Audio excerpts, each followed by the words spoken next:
Good morning. George Stark here with Think About Energy. And we are excited for another live conversation, really questioning and thinking about energy. We do these often, and we love the fact that we get more than 200, 300, 400 people tuning in. And I want to say today is no exception. It's great to see the clicks coming through, the conversation already happening in our chat. I want to thank you all for taking time out of your schedule because, as you know, I Think About Energy, we want to have conversations. We want to help educate everyone. We want to help them get prepared for conversations in their communities, at their churches, regarding energy. So many of those who are tuned in today pour their livelihood into energy. And as a result, we can create energy independence here. And when you think about myself, I got the second vaccine today. That vaccine wouldn't be happening without energy. We're the reason that the vaccine came about. You couldn't have it happen without us, nor could you have your factories running or your homes heated. And quite honestly, you couldn't have the air as clean as it is. So we're going to have a fun conversation today about energy, but we're going to focus on DC. And if you haven't had the chance to meet the two gentlemen you're about to, you need to. These are two energy warriors. They're helping us. They're both from energy-rich states, whether it's Louisiana or Pennsylvania. I can tell you from my end, I am honored that Representative Steve Scalise is going to join us. And Representative Scalise, as you'll see when we show you a little opportunity where he hails from, but we also have Fred Keller joining us today. And Representative Keller is the champion from Pennsylvania, making certain that Pennsylvania's voice in energy is heard in Washington, D.C. Natalie, pull up the video. I'm sorry, Natalie, if I could go back. Just pull up their maps of their districts so we have an understanding. Thank you. When you look at this, it's clear that Representative Steve Scalise hails from a district that is energy rich. You've got Louisiana, and as a gentleman coming from the first legislative district in Louisiana, what's neat is while he's in D.C. fighting for us today, he was in the General Assembly in Louisiana prior. So from 96 to 07, he was battling in Louisiana, and then he's moved up to D.C. When I say moved up to D.C., he's the number 2 person in the Republican caucus in the House of Representatives. So truly, it's an honor to have him today join us and really give his views on what's happening in D.C., how we can get more energy independent, how we can be energy dominant. And again, from my standpoint, it's always wonderful to have a fellow Libra join me. I noted that your birthday was October 6th. I feel like a brother of yours in arms because I'm October 2nd, sir. So awesome. Thank you for joining us. I love the balance that we're bringing out of this conversation. Sir, I speak too much. I'm going to shut her down. I'm going to hand it over to you. And I appreciate you joining us today to bring your message about energy to those in Pennsylvania, in Appalachia, and the rest of the U.S. Handing it over to you, sir. Thanks a lot, George. And Fred and I are going to have a fun conversation. You'll see the scales of energy. I've got the offshore, with the deep waters of the Gulf of Mexico. Fred's got the shale plays. So we're going to have a fun conversation about it. But if I could just kind of lay the foundation, and I think everybody that's on the Zoom call really gets this better, unfortunately, than some of my colleagues down the hall who want to destroy energy in America, all under the guise of saving the planet. And that's really what this gets into. And you saw on day one of President Biden's administration, he cancels the Keystone Pipeline. The Keystone Pipeline's been one of these fake boogeymen from the left of, gee whiz, we don't want this dirty oil from Canada. First of all, I never heard of clean oil. Like, nobody bathes in oil. You refine it and you put it in your car. You put it in your airplanes in the form of jet fuel. You make tennis shoes out of it. There's all kind of things you do with oil. Drinking it is not one. And so I'm not really sure what they're getting at. But then when you look at what's going on, Canada isn't just stopping production of the oil in the part of Canada where you've got all of this rich oil shale, the sand shale. And so what they're doing is they're putting it, whether it's on rail instead of pipelines, or on tankers, and just shipping it off to foreign countries to be refined. We have refineries in America that do it much cleaner. And so he cancels it not because it makes any sense. He cancels it because the radical left has just had this as part of their religion of getting rid of fossil fuels. And really, I do think this is where we've got to talk about the science and the hypocrisy, because that really is driving a lot of this Green New Deal approach, whether, again, the shale play in Pennsylvania, where if they had a normal pipeline policy and New York didn't just say, we want to close our eyes to reality, they won't take your oil. They're importing oil from Russia by tankers in the Northeast. So all the New England states that pay more now for heating their homes in a cold winter than if they just took the Pennsylvania shale, it would be reducing carbon emissions because you're putting it in a clean pipeline, running it right next door, and it's a lot lower cost. So who pays the price for all of this? We're not saving the planet. You're actually increasing carbon emissions because, by the way, the oil that we're now getting on tankers from Saudi Arabia or from Russia, they emit more carbon to make that oil in Saudi Arabia or in Russia because we have better standards. These folks love beating up on America and acting like we're destroying the planet. We've actually reduced carbon emissions in America through ingenuity, through American technology. And so whether it's natural gas or oil, we make it cleaner, we burn it cleaner, we create better jobs in America. If that work isn't being done here, it's not like, we're all plugging our Prius into a tree. The energy has to come from somewhere. It's probably a fossil fuel that's giving you your baseload capacity to manufacture steel in Pittsburgh. I know we got some friends in Pittsburgh that are on this call. They don't want to make steel either in America. The problem is steel prices are through the roof right now because it's harder to get it. And now we're relying on China or India. And do you know how much I'm sure you would think there's absolutely no carbon emissions if you stop making steel in Pittsburgh. They emit 5 times more carbon to make the same steel in China than if you would have made it in Pittsburgh. So the real answer is, if you want to save the planet and you think it's man and carbon emissions that are destroying it, the best way to save the planet is by making more stuff here in America, where we actually have good standards. And oh, by the way, you keep really good jobs and you lower the carbon emissions, but they're doing the opposite. And so we should confront them. They want to make it a war between jobs and the planet. And you'll never win that argument. Right. We need to take them on the science, because what they're doing, they're exercising political science. We want to talk about real science and jobs in an economy. You cannot manufacture in America if you have the Paris Accord or if you have the Green New Deal, where they try to destroy fossil fuel production in America. They're still going to make it somewhere else. I want to go in the Gulf of Mexico. I represent Port Fourchon, which is the hub of deep water drilling in the Gulf of Mexico. This is all American ingenuity. Do you know that right now, all the big oil companies, many of whom are signing on to the Green New Deal, they're not abandoning fossil fuels. Exxon, Shell, BP, they're moving all of their investments overseas. So they're spending billions of dollars, not in America right now, not in the Gulf of Mexico, not in Pennsylvania. They're sending it to foreign countries, African nations, the Northern Slope. You're going into Middle Eastern countries again. Again, let's look at what makes sense and stop destroying. We have become energy dominant. Energy dominance in America means we can help our friends and allies around the world. We undermine Russia's influence. We undermine these Middle Eastern countries who use the money against us. And we create good jobs that lowers costs for low-income families. That's what we're fighting for. Fred has been a great champion in that fight.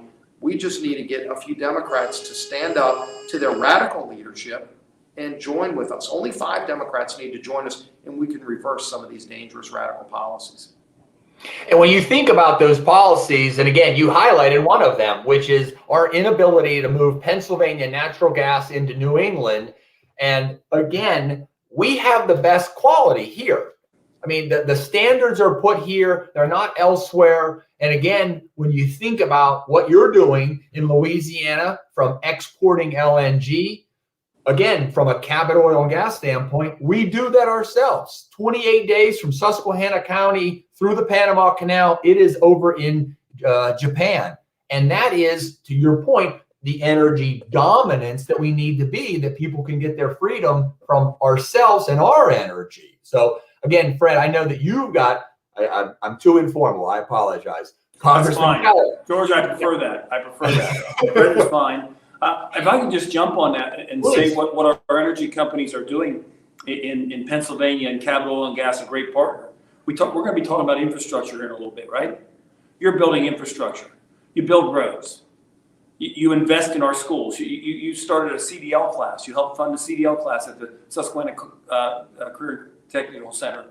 You've invested in Lackawanna College. You've made those investments in education and infrastructure here that won't be made here, but will be made in other countries where these bigger companies are going to go and invest their money. If we're talking about infrastructure that's affordable and benefits the American people, it's our local, our homegrown energy, whether it's in Louisiana or whether it's in Pennsylvania. We can do it, and we can benefit not just the people in our community, but across our Commonwealth, across the state of Louisiana, across our entire country. $1,100 is what the Pennsylvania family saves because of the abundance of natural gas in Pennsylvania. The people that the radical left down the hall profess to care about is the ones that are hurting the most. And they're hurting it because they have talking points and not science on their side.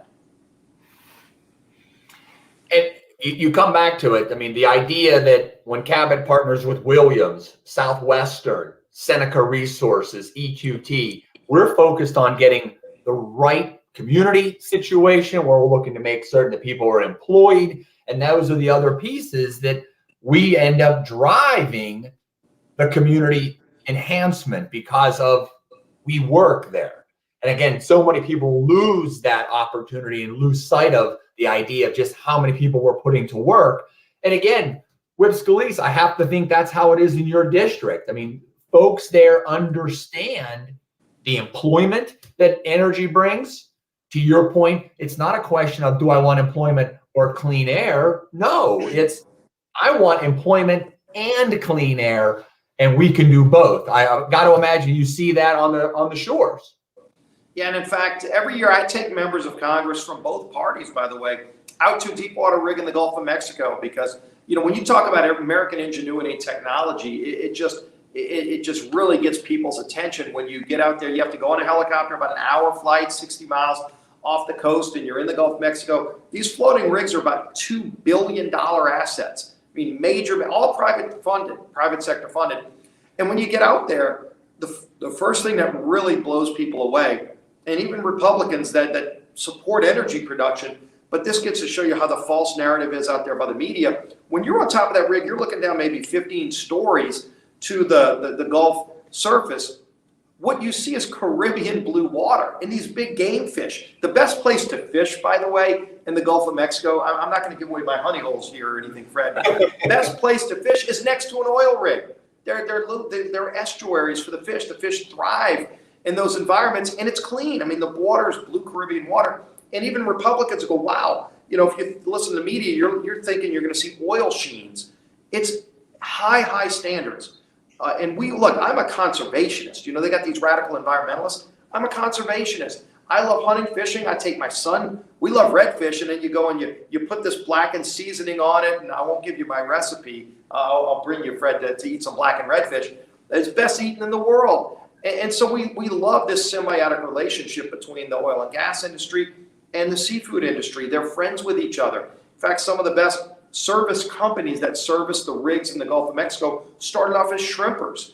You know, if you were like a really good shrimper, you could bring a haul in every day and feed your family. If you weren't that good, you weren't making enough money, so you had to supplement. So they said, well, they got these rigs out there. You know, they need supplies. We'll go to the grocery store, throw some stuff on the back of our boat because it's half empty because I'm not a good shrimper. And then they go and they bring food and supplies to the rigs, and they realize, wait, I'm making more money doing that. And that really is how the service industry came and went and created this whole nother industry. These are all small companies. They're local companies. They're the ones dying on the vine. So when the big five oil companies say, hey, you know, we don't want to destroy the planet, so we're not going to drill in America, guess what? They're drilling. They're just drilling in other countries that don't have our standards. So there is some hypocrisy there. But it's the small local companies that are going bankrupt. They're going under. And if you lose that infrastructure, you know, just like in the shale plays, if those companies die on the vine because Governor Cuomo, who's the biggest fraud in town, is like, oh, we don't want to have this dirty oil going through pipelines, which is the safest way to transport it. And like we talked about this earlier, they've got to get the oil from somewhere. They're not running solar panels and windmills to get New York's energy supply or New England's energy supply. They're getting it on tankers from countries that don't have the good standards we have. So that's why we've got to go back with them on the science and on the standards. Don't be ashamed of who we are. I'm proud of the kind of work that we do. We use revenues from drilling in the Gulf of Mexico to restore Louisiana's coast. One of the biggest environmental tragedies. It's not created by drilling. It's created because 100 years ago, the country said, we want to cordon off the Mississippi River so we can move commerce from all the way up in Minnesota down through the Gulf of Mexico and get it out into ports all around the world so we can export American goods. But they levied off the Mississippi River, so the silt that used to actually build land in the Atchafalaya Basin isn't there anymore. So we're using the revenues from drilling to rebuild land. It saves people's homes. It actually protects us from big storms when hurricanes come in the Gulf of Mexico. That's drilling, oil and gas production that helps fund that work. If I can just jump on that, in Pennsylvania, we have the impact fee, which over $200 million last year went to local municipalities and counties across the Commonwealth to help with some of it with environmental issues. We did some tours too. When I was in the General Assembly in Harrisburg, like the whip was in Louisiana, we took tours, and we took Republicans, Democrats, county commissioners, you name it. And the biggest thing I heard, even from the people that didn't understand it and weren't for it, when they got done, they said, we didn't realize how well they're taking care of the land. And the revenue, when you talk about it, more jobs, more people working, family sustaining wages. I think, George, when we were there, it was a 2-year course with Lackawanna College. Yes, sir. The students come out, they're using the instruments that they're going to be using in the field, earning $50,000, $60,000 a year after a 2-year associate's course. This is the kind of affordable education, family sustaining wages, and when more people are earning money, that's better for the local economy, the local governments, the state government, the federal government. This is a true American success story, and we just need to make sure that everybody is educating their family, their friends, and the people in their community. There's a ton to unpack there, because right away, the best way to give people hope is give them a job. Give them a job. Yes. What do you need to get a job? They don't want to be on unemployment either. There's that sense of pride that you get. You can go home and look your kids in the eye and teach them that work ethic. And when President Biden comes in and says, we're just going to get rid of fossil fuels, again, because of hocus pocus, because of their crazy religion on Green New Deal stuff, they're taking these jobs away. And then John Kerry, the global warming czar, the whatever you want to call him, the guy flies around on his private plane telling you not to use fossil fuels. By the way, there are no solar panels on his airplane. He uses jet fuel, and maybe he doesn't know this. Fred, we might have to educate him. It takes oil to be refined into jet fuel. And so instead of the hypocrisy and go, oh, don't worry, you can just go get a job installing solar panels. Talk about a tone deaf, I won't call them names that I want to call them, but these guys that are working in the oil field, they're making really good money. I mean, in South Louisiana, you can be making $100,000 a year. It's a great career for your family. And then they're going to give this smug, just move to California and install solar panels. First of all, those jobs don't exist at the level they need to. And most of them pay like 30% less without the benefits that you get. And so be honest with people at a minimum. If you're going to talk about all this foolishness, at least be honest with people. And they're not. And there's a lot of hypocrisy because they're not even living by the things they're telling you to change your lifestyle to do. And this is American. I just want to say the things. Having traveled around Pennsylvania's 12th congressional district, looking at the educational opportunities you're providing and our career and technical centers are providing, the students that come out of it, the people that come out of there with a trade, they really love that. That's why they're welding, because they like to weld. They enjoy it. It's something different. They're at a different location. They do different things. And where are we in America to tell you what kind of job you have to have or what you have to? That's not the United States of America. And to have, I often wondered when President Biden was campaigning and talking about his Scranton roots, and he talked about his dad coming up and saying about little Joey. Well, I wonder what those people said to their families when they had to go home when he signed that executive order stopping the construction of the pipeline. All those people that took the job skills and learned how to weld and learned how to do all these things. What do they go home and tell their families? Maybe the president can give them a little bit of advice there rather than taking away their livelihood. You've hit on something additionally. Again, our goal in conversation is to talk about the nature of bipartisan, and I don't necessarily mean Republican, Democrat. You hit upon it, Fred, the idea that it's labor and business working together to bring those pipelines, to bring those offshore platforms, to create compressor stations. We know that they're the best in the business of doing what they do. When you look at the Shell cracker that's being completed in Western Pennsylvania, the trades are important to this, the apprenticeships that they put together. So we see that. I'm going to shift for one fast second because, again, we talked a little bit about those estuaries in the deep rigs. Fred and I can tell you that some of the best places to go hunting would be along a pipeline right away. Absolutely. Once again, we're not going to give you all the best locations, but I will tell you this. Fred's going to blindfold me and take me out there and then go, okay, here it is. But when you think about hunters sharing the harvest, I mean, you've got our workforce doing that work. George, you talk about what you're doing there to create an environment where the wildlife thrives. And I've been along those pipelines and where they put that back. And I'll even say to the everybody talks about the materials you're using to hydraulically fracture the wells. There's actually industries that have popped up downstream that make that water clean enough you can drink it. They take the minerals out of it and use them for other uses, whether it's lithium for batteries and a whole bunch of downstream uses. Yeah, I like, if you go to we're talking about Keystone, if you go to the Alaskan pipeline, years ago I got to go to Alaska, and we've had this big debate over ANWR, and I've been to Prudhoe Bay, and Section 1002 of Prudhoe Bay, which is the little bitty section of ANWR that they want to explore and produce energy. It's not even in that area. They always show these pictures of caribou running around in a wilderness.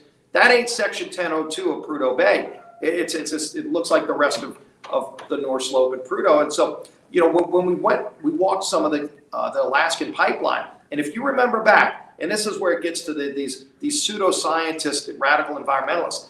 Those same radical environmentalists that are telling us not to frack today or to produce oil, they were saying don't build the Alaskan pipeline because guess why? It was going to kill the caribou. So when we were walking around, this is like 10 years ago, there were caribou everywhere. And they said that the caribou population tripled after they built the pipeline because it gets a little bit cold in Alaska and the pipeline is warm. It's running this oil through the pipeline and it's warm. So the caribou come along and it actually helps them mate. And so their population tripled when the radical environmentalists said it was going to kill all the caribou. There were caribou everywhere. And so, you don't hear them coming and going, we were wrong, y'all were right. No, they just move on to something else, trying to wreck somebody else's economy.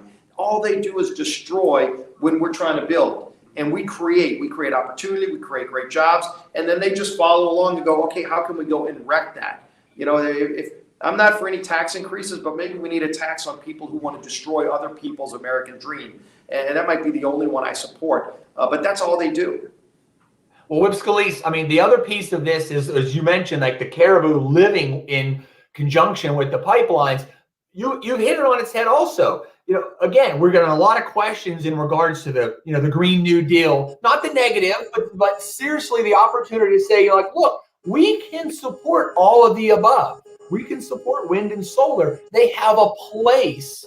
But what we have to get people to recognize is you need fossil fuels to make those panels.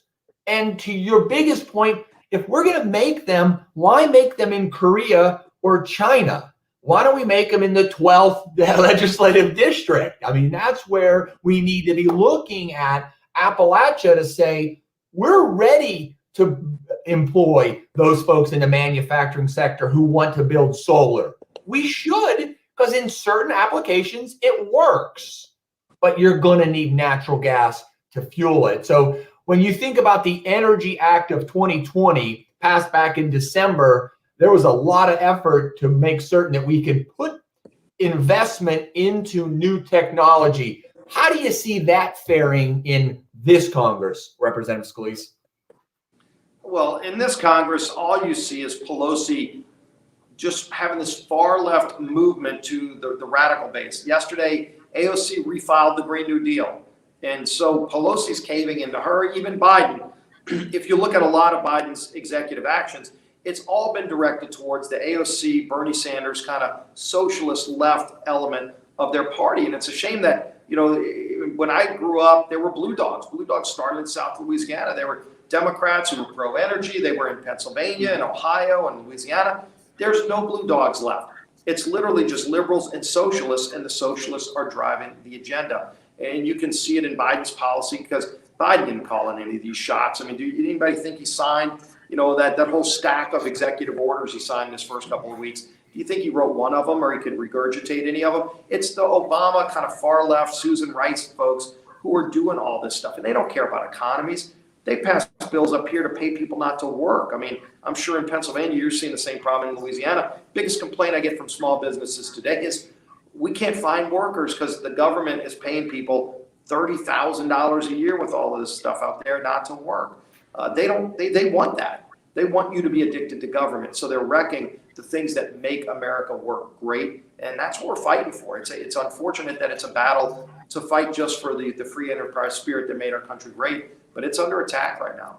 I would also add to that, George, just on the Paris Climate Accords.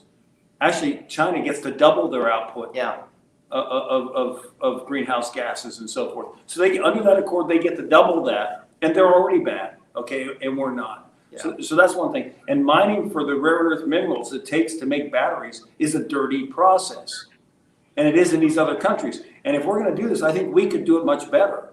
So to your point, George, it should be done in Louisiana and Pennsylvania and West Virginia and across the United States.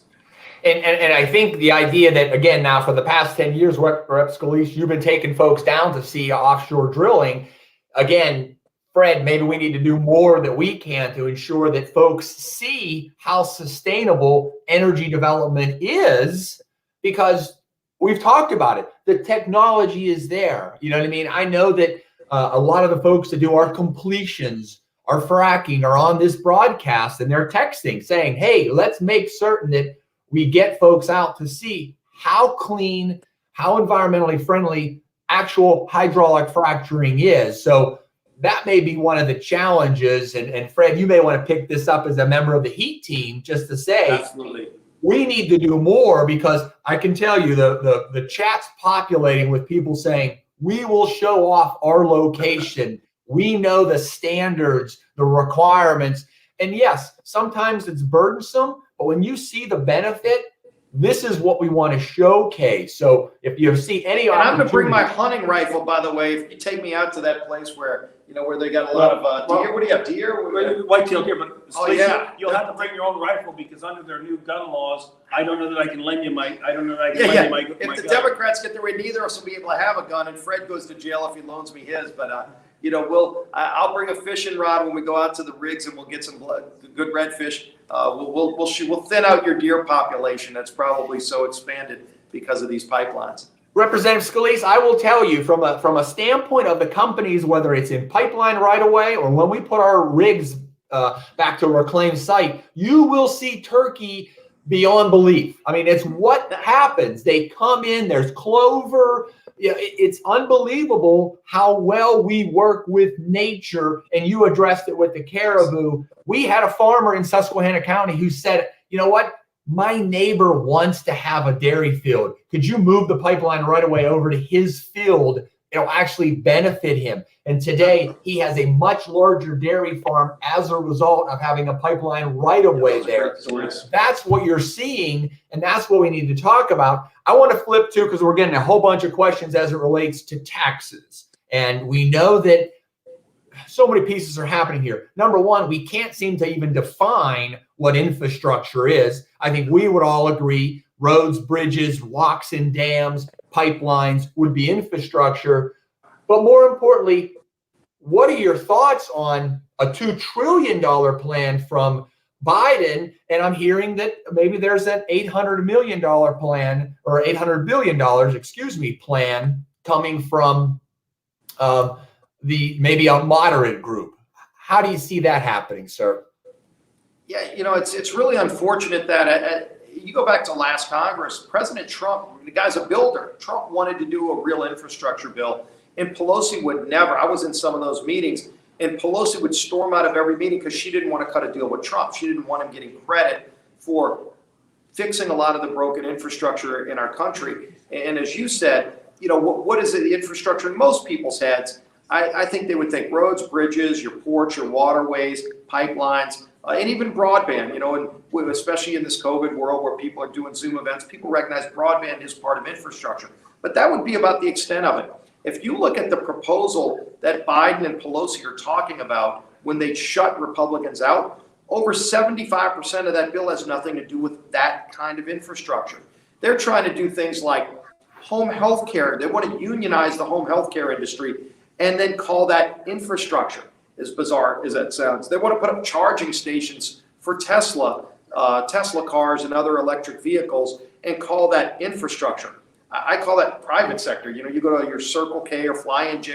If you want to gas up your vehicle, if you want to have an electric car, first of all, Tesla already funds those, but they want to put a government funded counter partnership there where we're competing against the private sector. And oh, by the way, that would then go on your private utility bill. So now low-income families would be paying more. They want to call that infrastructure. And then the worst part, they want to raise taxes. That's really at the heart of this. And they're talking about going up to 28% just to make you all feel much better if you don't have like Tums or Pepto-Bismol. The guy writing the bill, the chairman of the Senate Budget Committee, let me tell you his name. His name's Bernie Sanders. Do you really think when the guy writing the bill, the budget chairman's Bernie Sanders, if he's going to stop at 28%, whatever it is, it's an opening bid, they will wreck our economy even more. They'll cost jobs even more, all under the name of infrastructure. Raising taxes is not infrastructure. Having a higher rate than communist China is not infrastructure. So we'll do infrastructure and we'll pay for it without tax hikes. There's a way to do that. You want to get into all this other garbage and Green New Deal, count me out. Well, gentlemen, I'm being told by your staff that your time is running out. So I apologize. We're not going to have any time for any longer questions. You need to get to vote. I just want to say, from your standpoint, thank you for joining us. Are there any closing statements that either one of you make? I can't thank you enough for taking time out of your schedule to join us. It's an honor to have you both here. We're going to take your advice and hopefully get more people doing tours of the energy industry. Well, thank you, George. And I love being with you. Why don't we let Fred close it out? These are your folks. Absolutely. Thank y'all for electing Fred and sending him up here. He's a great part of the team, great member of the HEAT team to send this message. But why don't you close it out, Fred? I want to thank everybody on the call, and I want to thank Cabot. I want to thank George. Really appreciate what you do to make us more energy independent, to create jobs and opportunity for Americans all across Pennsylvania and our nation. I also want to thank Whip Scalise. Whip Scalise and Leader McCarthy have an outstanding plan to move us forward, and I am very much looking forward to the next Congress when when Whip Scalise is Leader Scalise and Leader McCarthy. Fire Pelosi. and Leader McCarthy is the Speaker of the House, because the Republican plan is a good plan. And George, I'll get you more of the information that you can get out to everybody on the legislation we're looking at. And we will take you up on getting groups of congressional delegation up to tour the wonderful work you're doing on behalf of all of us. Absolutely. Gentlemen, thank you so much. We're going to send you back to doing your job, and I'm going to wrap this thing up. Thank you so much for being here. Thanks a lot.